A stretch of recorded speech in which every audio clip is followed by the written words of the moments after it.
Hey everybody, welcome to Only in Ministry. I am Tiny Dominguez. I am the Family Ministries pastor here at Calvary Baptist Church. I also serve as Community Heights lead pastor or pastor.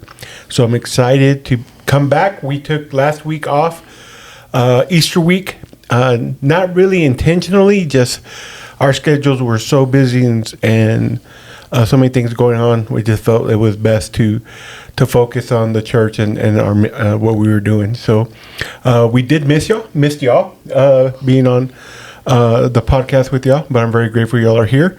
With me, as always, is the very intelligent Tiffany Davis. Hello. And the sometimes intelligent, very intelligent Josh Brown. Yeah. So they serve here at Calvary, and so we're very grateful for them. How was Easter week for y'all? Full of eggs. I had 8,000 Easter eggs in my office until Sunday. So it was a busy week, but it was a good week. I think we did a great job as a church of slowing down towards the end of the week and truly celebrating Jesus and the reason for Easter. But it was hectic week, but we made it. Nice. Josh and I share an office, and so sometimes our office can get cluttered. I think we do a good job to keep it clean, but one of the perks of Easter week was we got to go and critique Tiffany's office all the time. It was the so first bad. time How it was like, cluttered it bad. was and how bad it was, and poor Paul couldn't get to his office. Sure, it was a maze. It was a maze. So it was a little fun for us to be able to do that to the one who always has the immaculate office, clean and smelling amazing, and it's true. Hey, we got snacks, so people come to ours. Josh, how was Easter week for you? It was good. I didn't have a bajillion eggs and stuff, but I still feel like it was hectic in all the good ways, I guess. I don't know. Well, you were under the weather. I was. Partially why we didn't end up doing the podcast last week, because my daughter got me sick, so... Have kids. Don't blame it have on kids. Ruth. They said it'll be Ruthie fun. does no wrong. She's innocent. She herself got the 5 of us sick. So she gave it to me, she gave it to her mother, she gave it to, both of her grandfathers and one of her grandmothers. So Powerful little girl. she's something, all right. She's a giver. She's definitely a Praise giver. God for yeah, that, yeah, man. absolutely. Praise God. So, well, yes, we had a great time for Easter. We almost hit 500 at Calvary in attendance. Easter egg hunt went amazing, but above all, being able to share the gospel and to honor Christ was amazing. Community Heights was the same way. We had a great crowd. We had a lot of kids come out for the Easter egg hunt for us, and just excited. A few of them, I was very surprised because in the neighborhood of Community Heights, we have a family. They're African. They're from Africa, and they're Muslim. Oh, wow. And they let their kids come to the Easter egg hunt to our church, which cool. is the first time they've done that. And then we had an Indian family come. They got there late for service, but they came and stayed in service and then went. They let their kids do the Easter egg hunt too. Cool. And so we had our worship leader was a tech student this week, who is from North Dakota. And one of the things he said about loving Texas is, he goes, "Man, you guys are so inclusive of all people." He goes, "I just love that church. It's like that." And for me, I look at Community Heights, I always think, well, we're English-speaking Hispanics. What do you, and because that's what what the church is. Yeah. And because a lot of Hispanics don't speak Spanish. Yeah. And so, when he said that, that's what I was thinking. And then he goes, I go, what do you mean? He goes, well, there were Africans, like literal Africans. There were African American. You had Hispanic. You had white people. You had Indian, all in the same building, and I think there was an Asian. and still don't know who the Asian was because I didn't see anyone that was Asian. But I think he thought one of my aunts might have been. So that's where I'm thinking that came from. But I thought it was very cool that he saw that. Yeah. So it was very neat for me and encouraging that the neighborhood that we live in and that we're ministering to is very, very diverse, and that we were able to share the gospel with that many What you're saying different is people. step up North Dakota, be more inclusive. Yeah. Well, apparently in North Dakota, a lot of people don't want to go up there. It's cold. Yeah, yeah. So that's what he says. So, but very grateful for him. So, yeah. So keep praying, because one of the things that happens is the Sunday after Easter is one of the lowest attended Sundays for the year in church. So we want to encourage our families. Hey, just because you came for Easter don't mean you don't have to come for the Sunday after. Just continue your consistency, continue getting discipled and being a discipler. Mm-hmm. So we want to encourage y'all to do that for you and for your family. So guys, any word on that? With that, y'all want to add? No, that's good. Kind of challenge people. You don't have to just invite them on Easter. You can invite them every Sunday. I love that. Yeah, Easter isn't just the only day we take visitors. We would love to see more people invited. Matter of fact, that's a great idea for us to do for maybe some cards is, hey, we'd love to invite you to church. Yeah. Of course, every Easter it comes out, but this year it was 82% of non-churchgoers would go to church if a friend invited them. Right. And it says 2% of church members or people who are active in church will invite someone to wow. church. That's how drastic difference That's that is. low. Yeah, but it was 2%. So I just want to encourage our church members. Man, encourage someone, invite them. You'd be surprised what they say. Yeah. So I just want to share that with you. Mainly unchurched people is what we're talking about of inviting people to church. We're not trying to steal people from other churches. Right. We have a lot of great churches in Lubbock, and that's great, but we want y'all to invite people who are not necessarily going to church anywhere. Right, and that's, again, I think that's a great point. And that statistic is for unchurched people. And so, man, we there's a lot of unchurched people in Lubbock, Texas. Mm-hmm. So just make sure that you're doing what you need to do to encourage them. And you be the church. Go out there and share the gospel and be an encouragement, be a light into your neighborhood. Show the love of Christ, even in grocery stores and even at convenience stores, with your patience and your kindness, saying thank you and meaning it to the cashiers. Just finding ways to let God shine through you. Mm-hmm. So I just want to encourage y'all to do that. Yeah. So, all right. With that being said, our theme for this month is spring cleaning. We are going to be talking about ways that we can declutter our life, spiritually, physically, to keep the main thing, to keep Christ the main thing in our life. I think one of the things that happens to us, even in church, is we get so busy with stuff, even getting busy with church stuff, that we forget to have a personal relationship with Christ, mm-hmm. and to make sure that Christ is what we're doing. I don't want to say the center, because he has to be everything that we're doing, right. And so today we're going to talk a little bit about how to begin to declutter your life, and this next few weeks we'll talk about different ways to declutter physically, some things that maybe you need to learn to say no to, and to begin to prioritize your spiritual walk, but also maybe your family, and how you are ministering to them as well. So with those things being shared, I know I only shared the title with them a few hours ago, so I know you guys have been doing research and Googling and watching videos on ways to do this. But let's start with the simple thing. At home, physically, what are some things that we can do to declutter our house?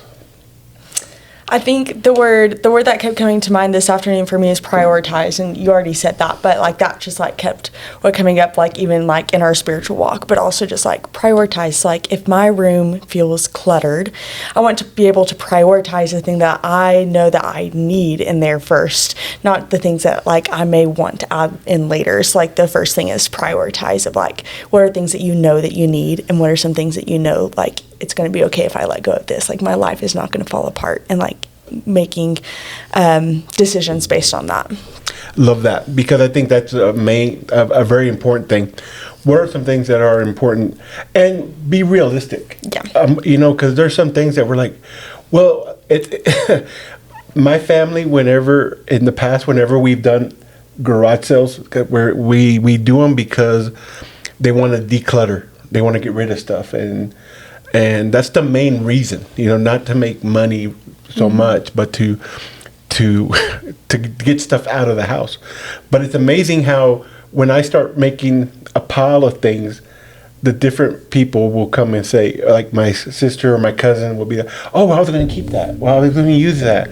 Or you're going to give that away? And I'm like, guys, you're keeping everything still. I mean, we're trying to get rid of this. And then for me, at the same time getting frustrated, I'm like, oh, you're going to throw that away? And then me doing the same thing. I think you have to be realistic and not begin to say, well, maybe one day this will be important for me, this thing. Maybe one day I will use this piece of 2x4 that I've been keeping for 8 years in my garage for no reason. That's 2 feet too short for anything. No. There's no 2x4 that's not usable, Tiny. I will disagree with you on that one. Okay, okay. So how many do you have? Okay. Yeah, I'm telling you right now, 2x4s can be used for any and everything, no matter how big or small they are. I guarantee it. So how many 2x4s are in your garage right now? A lot. Okay, so just kidding. I did get rid of some the other day. So yeah. I was gonna say you're the one I was like most excited to hear about decluttering, because gosh, you love to declutter. I do. This is very true. Yeah. So no, I think like the prioritize. I think for me, the big thing is it's been sitting in one spot for so long, and you haven't used it, like you said. Why do I still have this? Oh, it's because I'm going to use it. So my thought process then is, all right, I'm going to use it. Okay, I still haven't used it in a week. It's gone. There's no necessary need for it because, I don't know. I do that with clothes by turning my hanger the other way around. And when I use that shirt, I'll turn it back the other way so I can see what clothes I've worn and which ones just sit in my closet, waiting for that one special occasion that I'm going to wear it. Yeah, no, that's a good idea. I like that. I think I'm a minimalist, like at heart. I don't have, like my closet is so bare.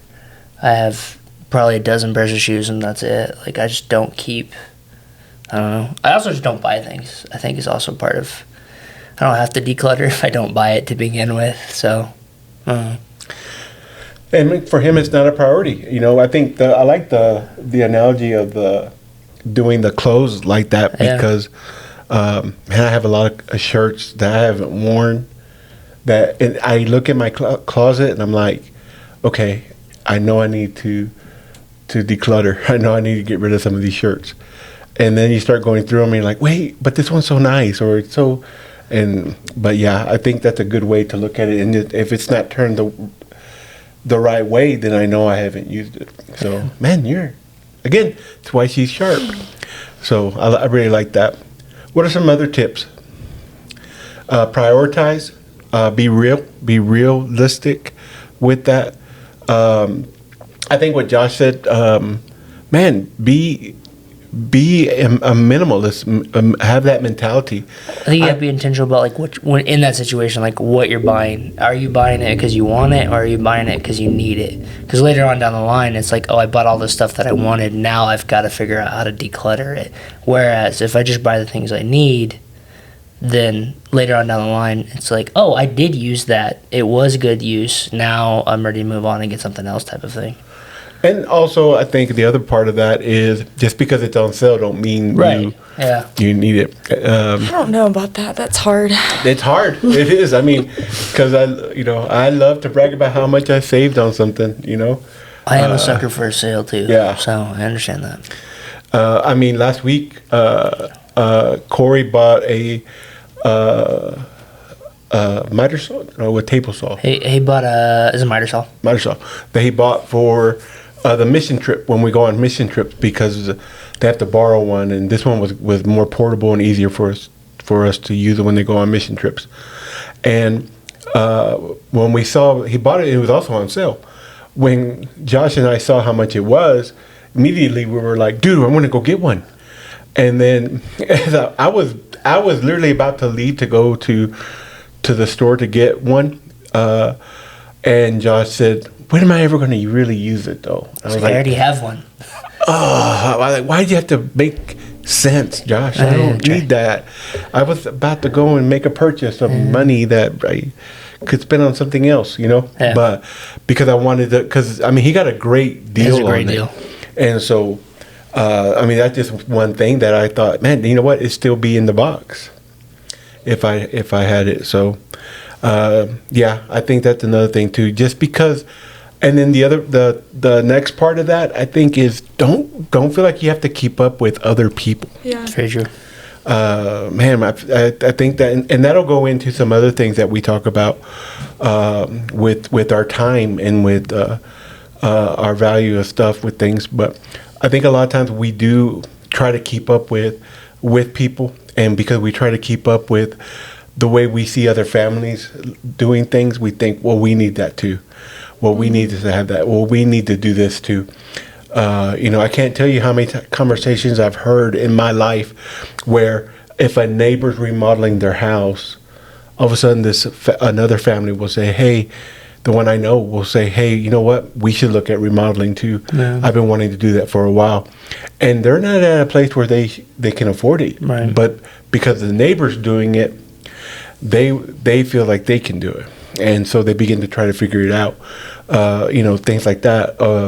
Someone buys a new car. Well, all of a sudden your car doesn't look as nice as you once thought. And, just we're not here to compete with people on stuff. I think it can be very dangerous when we have that mentality. And I think we end up with more stuff and not really keeping the main thing important in our life. Yeah. So, thoughts, points that y'all feel like you want to share?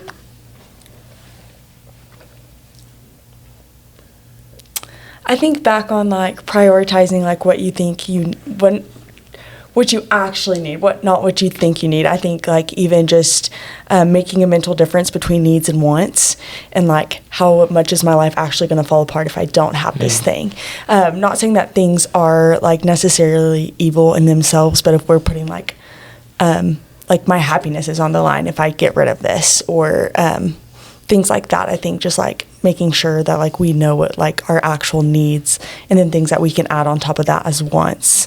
But just like making a distinction between those two things, like when we're looking at like the things that we have and what we want to get rid of, or what we want to keep. Yeah, I think that's very important, because then the stuff becomes the priority, mm-hmm. and not the other things. And I watch a lot of reruns now because the show's not making any new ones anymore. But the Big Bang Theory is a show that I watch, and I think it's funny. But there's the main character is Sheldon Cooper, who is a super smart guy, whatever. But one of the episodes is his computer crash, like it finally died, and his girlfriend bought him a new one. And when she said, "Oh, and by the way, if you take your computer back, they'll give you store credit, or they'll give you money," and he goes, "No, it's okay, I'll keep it." And she's like, "Why would you want to keep it? It's no good. It's not working." And he finally confesses, and he goes and shows her. He leaves his apartment, drives her to a storage unit that that he has, opens the door, and it's all the stuff he's ever owned. And he goes, this is everything I've ever owned in my life. And she goes, everything? And he goes, yes.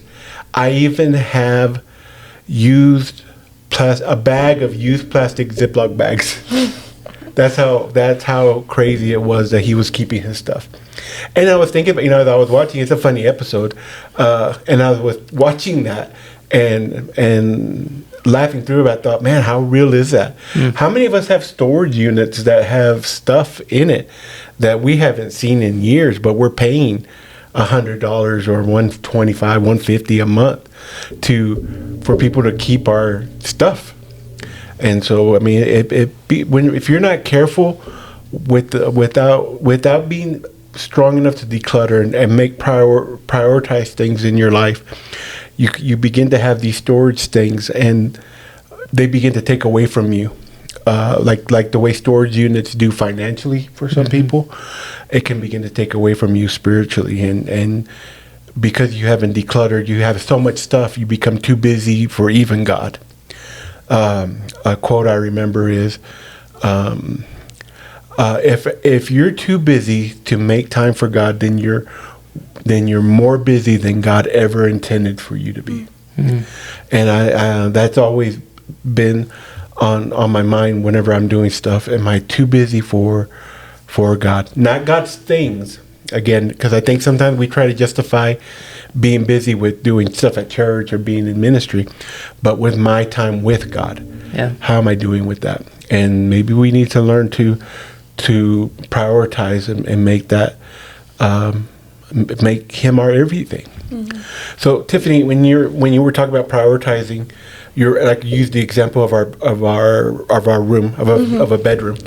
How would you go about it for you if you were going to declutter your bedroom? You want to kind of share how you would do that? Yeah, so I think first, just the main things, I know I need a bed. So I know that my bedroom needs a bed, and so I'm going to keep my bed and my dresser and just the main furnishings, and then all my little knickknacks.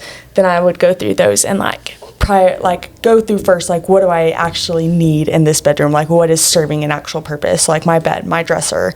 I have a keyboard in there that I play, and things like that, my bookshelf. And then going through some of the smaller things, it's a lot easier to start with the smaller things sometimes. Once I have the big thing set of okay, these little knickknacks, these different books, do I need them? Are they serving a purpose? Are they giving me actual joy, or are they just taking up space and then getting rid of them like that? I like that. So you don't have to, what you're saying is you don't have to take everything out first and then start moving everything back in. If you begin just by saying, okay, you know what, I need a bed. And so the bed stays. But do I need this magazine that's been, that's 2 years old? No, I don't. I can throw this away. Just kind of little things like that. Ideas. Huh? But the magazine has good ideas. That reminds me of my office when I first got here. It was a little cluttered, and I remember Tori making a joke of my first day on the job. I was sitting on the floor rifling through things because there's 2 bookcases just full of things, and I had to prioritize what do I want in this office. And so my desk, that stays. These bookshelves, maybe they don't need to stay, and so I'm gonna look through them and find out what has already served its purpose, because a lot of things was old curriculum, and I can say that has served its purpose and it's okay to get rid of it. We don't have to wait and hold on to things just in case. We can know okay, this served its purpose and it's okay to get rid of it, or it had its season and it's okay for you not to hold on to it for this next season and to get rid of it. I like that. That's a good example. Josh, you want to add to that? I know people who I don't want to mention any names, but I know people that you go to their house and you take away stuff. Mm-hmm. You want to just share how you help them to declutter? I think just being available to help. A lot of times I think people want to declutter, and in their mind they're I want to do this, but they don't have anyone who's willing to help because to them it's overwhelming. because it's gotten to the point where it really is overwhelming. There's just so much stuff. There's a lady I help occasionally who, I don't know why she collects them, but she gets a Chewy order every month, and the box just goes to her garage. And she just stacks them up. And so it gets to the point where I'm going over and I'm breaking down like 200 Chewy boxes because they're just sitting there and they've just taken up space and they're cluttered. But for her, I don't know why she doesn't do it. I don't know. But being able to go, hey, can I help you with that? And she goes, man, this is such a blessing. This is great. Thank you for helping me with this. Knowing full well she probably could do it, but it's overwhelming for her to do it. And so being available to say, hey, can I help you do this? And I think sometimes that's all people really need is for you to go, hey, can I help you with this? And they're more than happy and willing to help declutter their own lives. So Sometimes an outside perspective is needed too. that's also true. Yeah, I really, that's a good point. I really think an outside perspective is sometimes needed because there are some things that we may not, there are sometimes we may not feel like our house is cluttered or our room is cluttered, and then someone comes in and goes, man, you got a lot of stuff. Yeah. And you're like, what are you talking about? They go, well, I mean, your closet's over, you can't even close the door to your closet. Right. You got so much stuff in there. For you, it feels normal, but when you get an outside perspective, there maybe helps you realize, okay, maybe I have too much. Yeah. And begin to kind of go through that process. We do that a lot in our ministry areas, I think. Yeah. The closet I have upstairs, I remember like the first month I was here, I walked up there and I was like, we don't use half this stuff. Why is it here? And being like, what's the purpose of it? Yeah. I think we like to keep a lot of things that we go, hey, that worked great. I'm totally going to use that again. And then we don't ever use it again. But like you said, in the back of our mind, I'm going to use it again. It worked great. We're going to do it again. And so, I don't know. At Community Heights, we had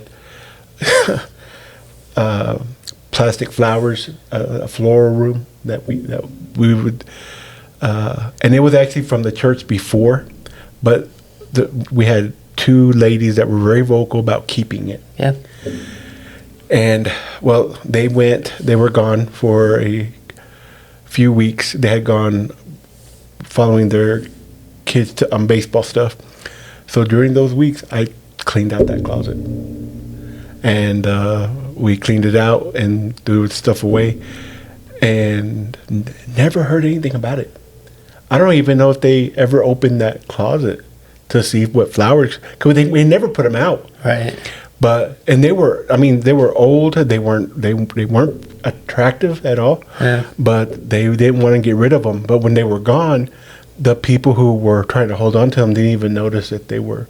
I'd be curious how many gone. people could tell me like what exactly is in all their storage units. Yeah. Like if you have a storage unit, when was the last time you opened it and what's in there? If I was to go and take everything out of it and get rid of it, would you notice? Yeah. And would you know? I don't know. When I was in one of my business classes, they were on entrepreneurship. They talked about the two easiest businesses to open up, and that would be self-maintained and would be low key. And the first one was those car washes where people come in Yep. and can do a car wash, and that was the first one. But he felt like those were going to beginning to die out. Mm-hmm. Second one was storage units. Yeah. He said that in the U.S., storage units are becoming the fastest growing commodity for real estate. They're like the second most profitable business in Yeah. the United States. And the markup of what they charge for a storage unit Oh, it's to what it insane. costs is compared to movie theater popcorn. Wow. Yeah. And so I was like, oh, wow, okay. Because they charge a pretty penny for that popcorn. They do. And so that's that's always been in the back of my mind of, man, I don't want to give into that. Yeah. So anyway, I think I would have Josh build a storage unit before I ever rented one. So It's a lot cheaper. yeah, but anything else you guys have? Not right now. With this and having this mentality of beginning to declutter some things physically, how do you see it help you spiritually? First of all, there's a lot, and I feel like this is scientific. If it's not, I'm sorry, but I really think it is. That, like, your spaces directly impact how you feel. So if my stuff is cluttered, I'm more likely to feel stressed out and overwhelmed in all different areas of my life because I don't have a calm place to come home to and to relax in. And so I think that, first of all, like, it practically actually helps to have more of a decluttered space and an open space. Yeah, that is scientific because they did a study where they had natural sunlight into a room and a room that was completely like dim with just lights from electricity like the ones we have here, and the mood of the two rooms were way different. Things like that. And they had one room, the way you got to keep your office very dim, very low with one little light, and even in there the mood was different, and so It's probably better. Yes. that were the most Pick natural light. yeah. I mean, I think it's awesome that Tiffany can do that. I walk in, I'm like, I need a nap, I'm ready to go. So right now. if you haven't been in my office when I'm working, most of the time the overhead lights are off and I have 2 lamps that I keep on because I'm not a super fan of overhead lights. And so often people are surprised that I'm in there. Yeah. And so, but it's also, I mean, for me, it's very relaxing. So I do see that. I mean, but for me, it's to the point of, I wish your futon was Was a little bit bigger, yeah. Because I would take a nap on it when you weren't there. And so, but no, you had to get the short one that no one fits on. So anyway, I digress. Cole Wayne enjoys it. Cole Wayne does. So Josh, what about you? How do you think decluttering stuff physically can help you in your... I think, like you said, like the space being clean, I feel like it brings a sense of calm to your life. For me, like when I say my space, I like to think of like my shed where I have all my tools and everything. For me, I get frustrated when I don't know where stuff is. And so like when you declutter and you organize it all, then you walk in there and like, hey, I need this tool and I know exactly where it's at, and so I can go get it. Whereas like when I'm doing a project and I don't know, like currently I don't know where half my stuff is, I just get frustrated when I'm doing the project because I'm like, I need this tool and I know it's here, I don't know where it's at though. And so like by stuff being decluttered and organized, I go, I know exactly where it's at, I can get this done, and I feel more, suited and ready to do it. So yeah, I think that's another good point for us. When our life is so physically cluttered and we have so much stuff, I wonder sometimes if people who are listening or watching today, if they even know where their Bible is. Yeah. Because I'll be honest with you, I remember growing up as a kid in my room, me and my brother shared a room as children, and I mean, constantly getting in trouble for how dirty our room was. And we did our Bible study every night with my mom, and we had our Bibles. But every Sunday morning, we did not know where our Bible was, and we used it. We didn't do Saturday night Bible studies, but we did a Friday night one. So we would look for it, and we'd be frantically running. Like my mom, to the point, we were the kids that got their life threatened every day before going to Sunday school. And so, we were frantically looking for our Bibles because we didn't know where they were.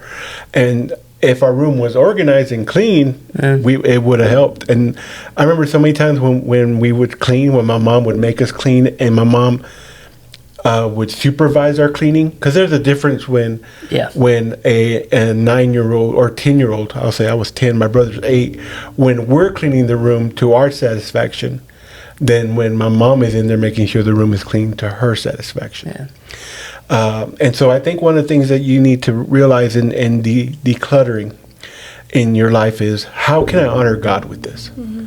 What are some things I can do to make this place a place where God is honored and glorified? Yeah. I don't think we think about that when we work on the clutter of our life. Is this honoring God? Yeah. Is God honored with all this stuff I have? what does he think of this? How does this bring him glory? And I think whenever we begin to prioritize and begin to do things that will bring him honor and glory, I think it begins to help us spiritually as well. And so, and again, I love a clean room. Yeah.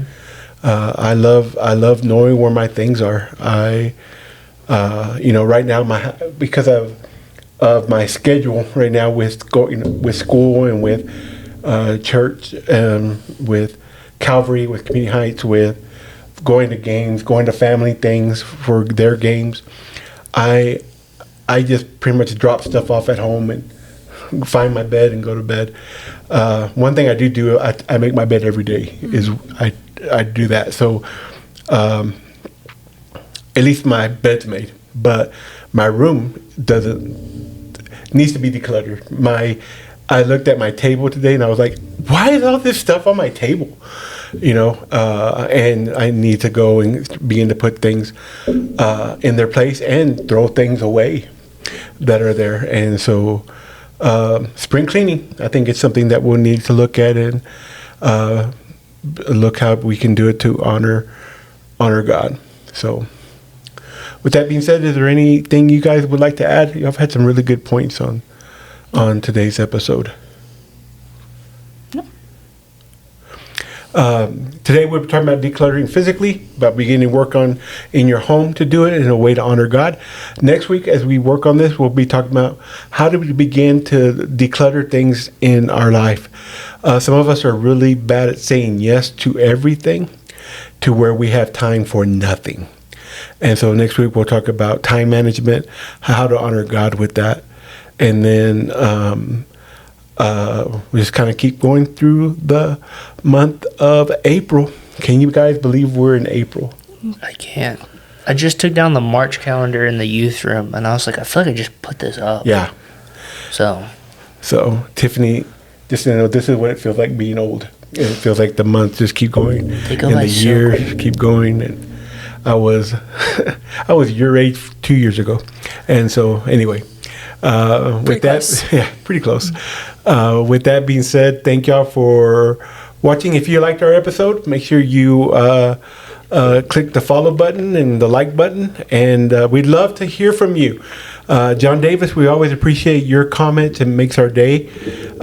Anyone else that watches or listens, we'd love to see a comment from y'all, an encouraging comment. We're pretty much hard enough on ourselves, so no need to critique us. But we would love to hear from y'all. So if y'all have anything you'd like to share, let us know that you're watching. We if you love that. need some help decluttering, let me know. Josh is good at helping declutter. I'll question things. Don't worry. Yeah. And if you need consultation, Tiffany is very wise on how to declutter. So, and if you need prayer, I'll pray for you. I do declutter. So, with that being said, guys, this is our episode for this week. God bless. Bye. Peace out.